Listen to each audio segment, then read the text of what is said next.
Hello dear aspirants, welcome to my channel. Today we are going to solve a question based on complementary base pairing.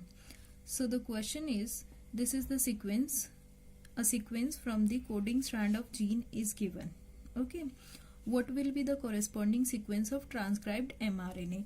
So coding strand of gene का मतलब क्या हुआ कि आपको DNA sequence दिया हुआ है, DNA सीक्वेंस आपको ये दिया हुआ है और वो भी क्या बोला हुआ है, कोडिंग स्ट्रैंड से दिया हुआ है ये सीक्वेंस और आपको उसका ट्रांसक्राइब्ड mRNA सीक्वेंस बताना है।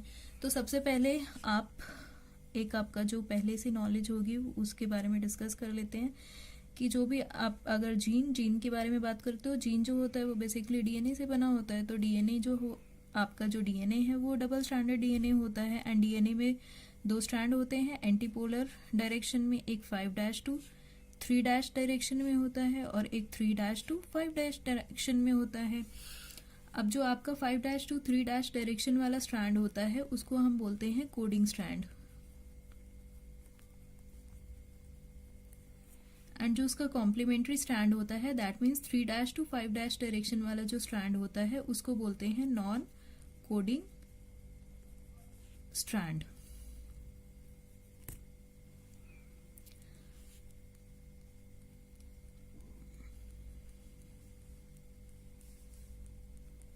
एंड अपॉन ट्रांसक्रिप्शन, जब ट्रांसक्रिप्शन होता है so we know mRNA strand की सिंथेसिस होती है mRNA, एंड mRNA स्ट्रैंड की जो सिंथेसिस होती है वो 5' 3' डायरेक्शन में होती है। तो जब mRNA स्ट्रैंड की सिंथेसिस होती है तो आपका ये जो दोनों स्ट्रैंड है उसी का ही एक स्ट्रैंड टेम्पलेट की तरह एक्ट करता है और आपका क्या होता है कि mRNA स्ट्रैंड की सिंथेसिस होती है।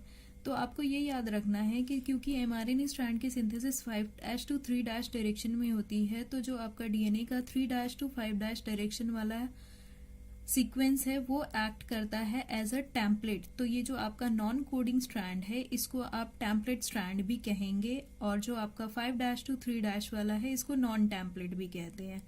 सो आपका जो नॉन कोडिंग स्ट्रैंड है that will act as your template for the mRNA। mRNA means messenger RNA और mRNA जो होगा वो आपका सिंगल स्ट्रैंड होगा। सो आपको अगर कोडिंग स्ट्रैंड की सीक्वेंस दी हुई है तो पहले आपको नॉन कोडिंग स्ट्रैंड का सीक्वेंस पता होना चाहिए एंड बस फिर उसके कॉम्प्लीमेंट्री जो होगा वो आपका आरएनए हो जाएगा।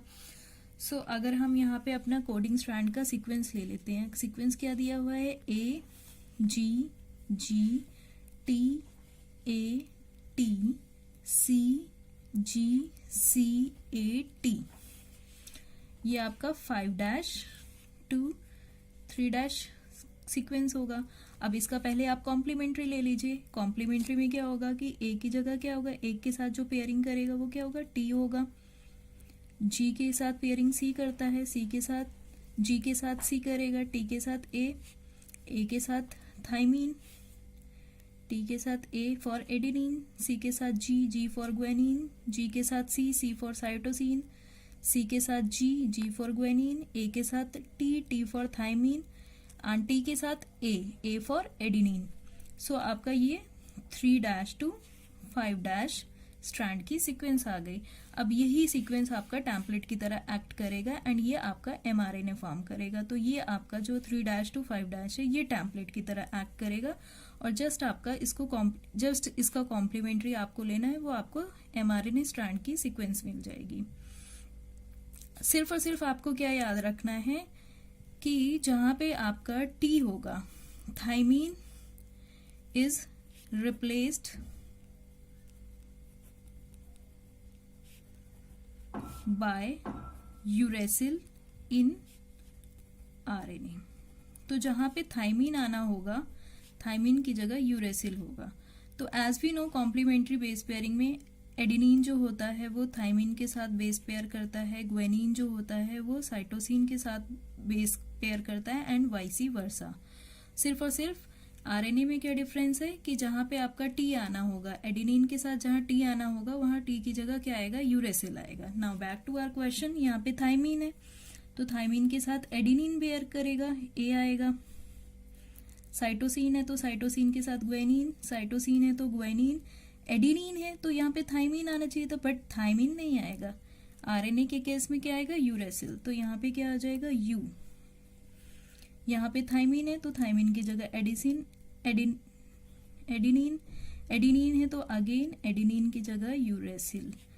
ग्वेनिन है तो साइटोसिन, साइटोसिन है तो ग्वेनिन, ग्वेनिन है तो साइटोसिन, थाइमिन है तो एडिनिन, और एडिनिन है तो uracil. So this will be 5' to 3' your mRNA strand sequence.